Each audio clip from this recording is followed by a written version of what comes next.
How to update CapCut. Are you guys facing issues to update CapCut application?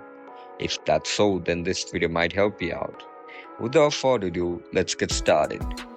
In order to update CapCut application, just head over to App Store.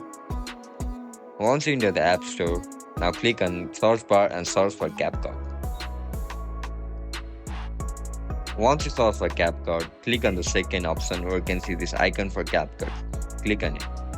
After you click on it, if the update is available on CapCut application, update icon will be shown. If it's shown on a mobile device, tap on update and your CapCut application will be updated. That's it guys, that's how you're gonna update CapCut application. If you guys found this video helpful, don't forget to like, share and subscribe to our channel. And if you guys have any issues regarding CapCut, make sure to comment down below so that I can help you out. I'll see you in the next one. Bye bye.